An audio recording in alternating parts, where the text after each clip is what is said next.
Hello everybody. In the course of these interviews, there are always people that I know so far. Here's someone I know, but only through seeing him when he comes on Would I Lie to You. I don't run into him other than that, and I'm always thrilled when he comes on. He is a very unique comic voice, and he's here after a lot of chasing. Bob Mortimer.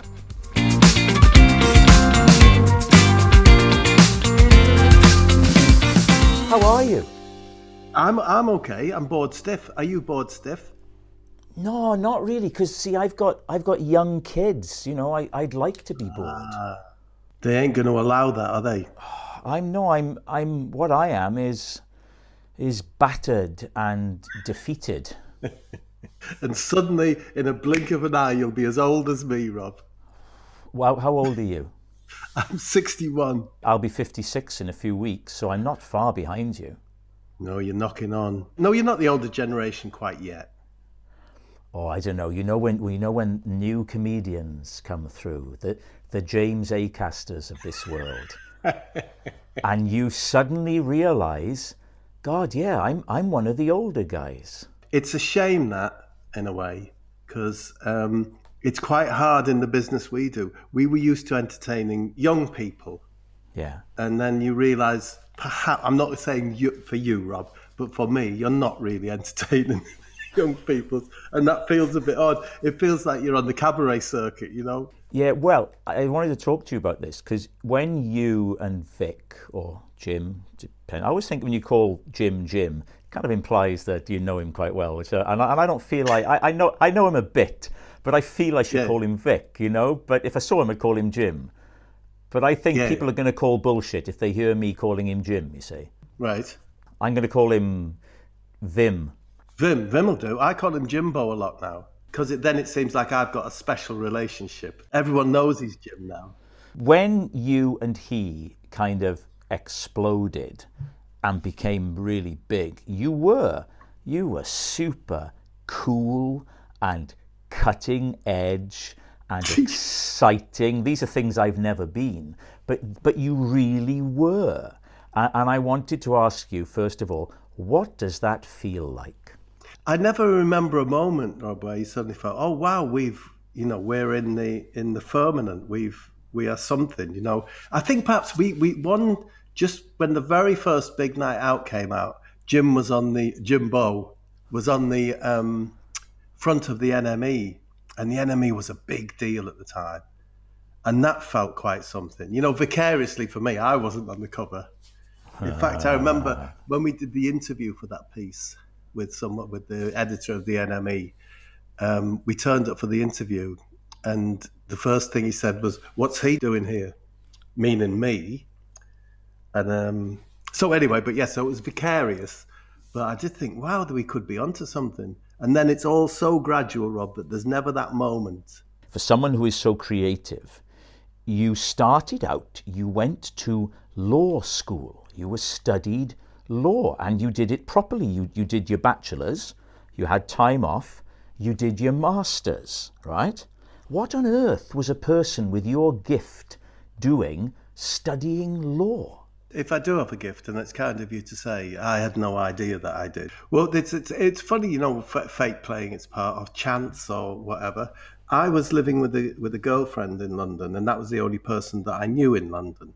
And she walked out on me. I'm over it now,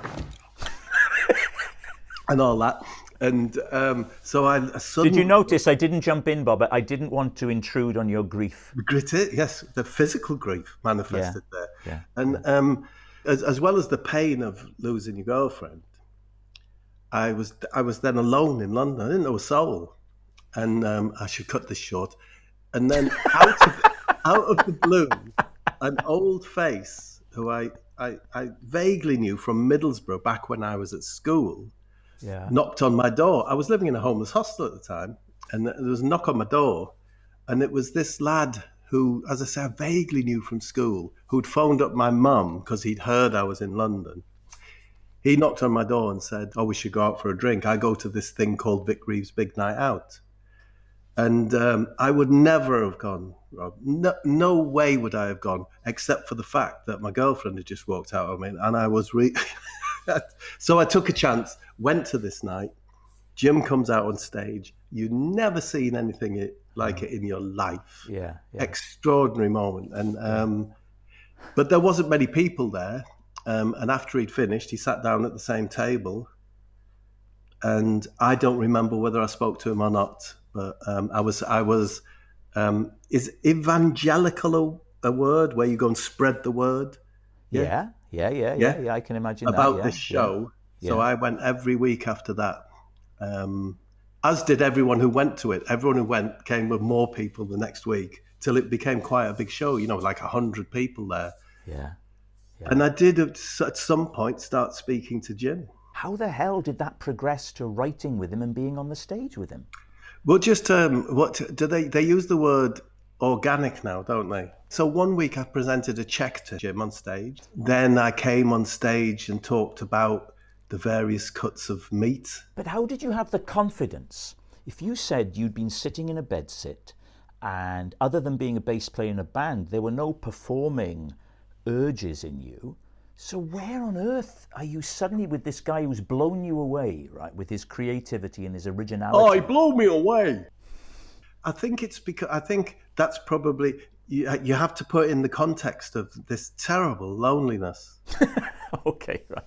So there might be something for me here. There's a nice Right. group of lads here with Jim, and if I can stick with this, I might have a foothold in London. What about your solicitor career, though? You were putting that in jeopardy. Well, not really. This was just Thursday nights, a little run of 12. Then I think we did 24 shows maybe, and it was just the best. It was what I was living for at the time, soliciting. Yeah, But I had this Thursday night. Yeah. And the other thing is, Rob, is think of this, is because I was on stage and then coming off stage just to sit in the audience and watch, if I wasn't doing anything, people, including some girls, talked to me. Yeah. And what a gift is that? Yeah. Yeah. Because it's not something I could do. I remember when I first did, the first things I did that got noticed were shows called Marion and Jeff and Human Remains in 2000. And I would go, and I started to sort of then, I had a bit of a social life as a result of it, the people I was working with. So I'd go out in London and stuff. They were only cult shows, but nonetheless, people would know who you were. And I ran into a guy that I'd known in Wales, who I hadn't seen for years. And we were in a sort of a club type thing or a bar. And he said, my God, he said, it's incredible. He said, women just come up to Rob and start talking to him.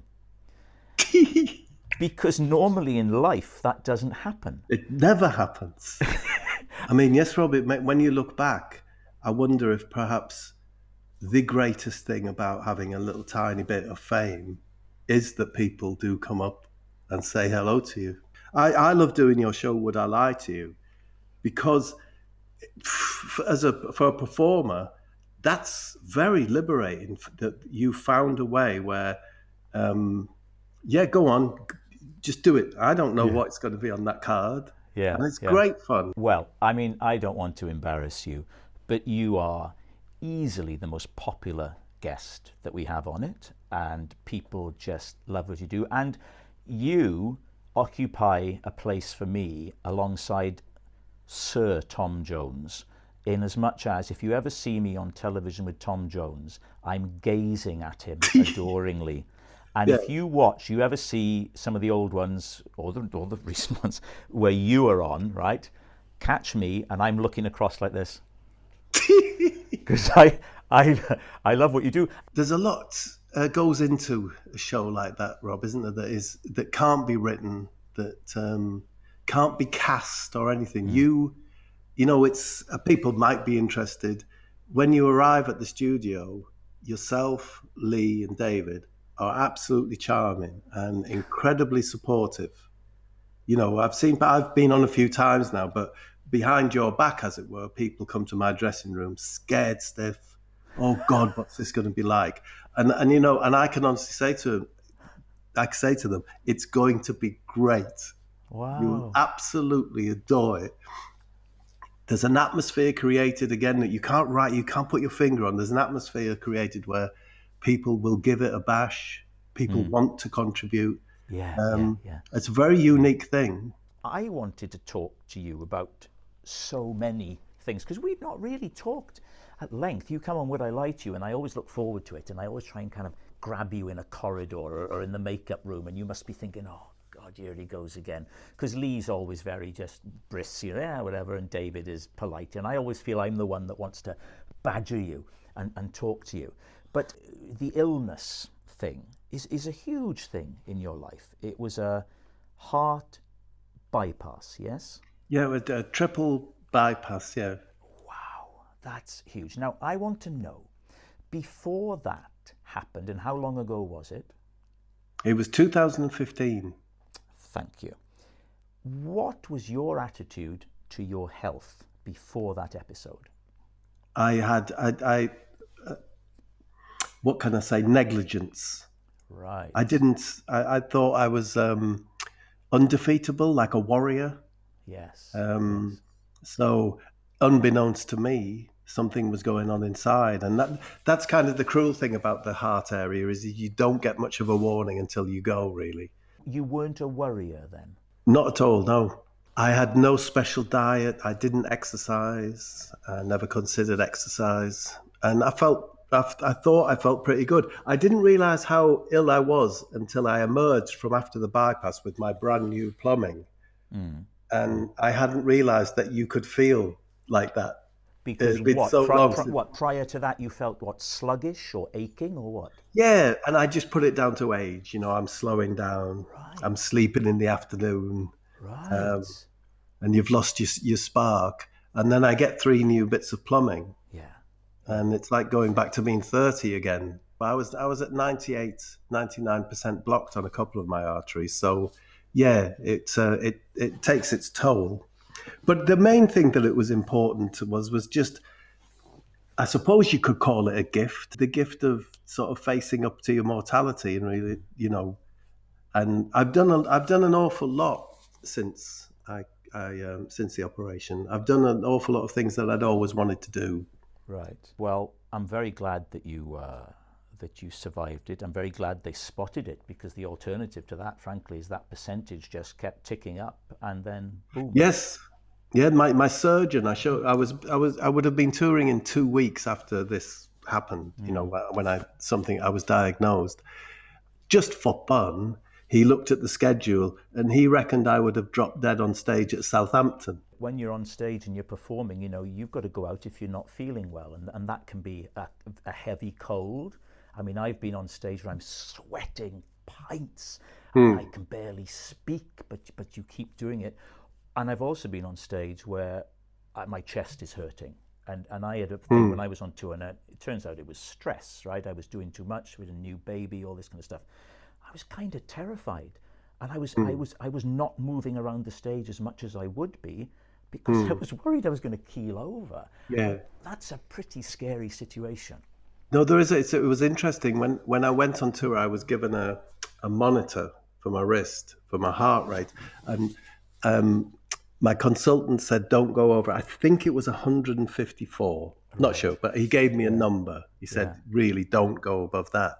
As a performer, when I was backstage, just waiting to open the curtain, because it is terrifying, Rob. Well, Yes. some people say it isn't. It is for me. Yeah. And I was already over 100 before I'd gone. So I had to make that decision. Do I go out? And So what did you do? And you well, I did go went out, and that's what you must do, Rob. You've got to do it. You can't be. I don't think you can be a slave to it. God. And sort of that was when my recovery kind of that was the end. That was when I believed in my new Oh, pipes. good for you. So now, do you have a different lifestyle? Are you taking care of yourself? Because I've spoken to Paul Whitehouse about you, and he says you're not doing enough exercise. And I've spoken to you about this when you've been on WILTY, and I don't get the impression you're doing enough exercise. And I want to know, why are you not doing enough exercise? You've been given this second chance. Why are you not exercising right now in front of me? I I do. I like many people. I bought an exercise bike Great. in the lockdown. Good man. I do 10 minutes on my exercise bike a day. I'm going to say it's not enough, Bob. I'm not an expert, but I'm guessing, could you go to 15? Although you look, can I say this to you? You look well. Oh, thank you. 10 minutes suits me. That's all I can bear to do. Okay. And if you want to, with on the internet and that, you can find an expert who will say 10 minutes is the perfect amount. Thanks for having us, Rob. Oh, listen, Bob, it's such a pleasure. You are one of my favourite people. You are a very, very special talent, and I want to say that to you. You bring, no, I mean this, get lost, I mean it. You bring so much happiness to people, and I know because they tell me, because of Would I Lie to You, the number of people who want to tell me how much they love you on the show. So how irritating. How irritating. Oh, and you can imagine, I'm absolutely livid. Bob, thanks so much. See ya. Stay well. Bye-bye.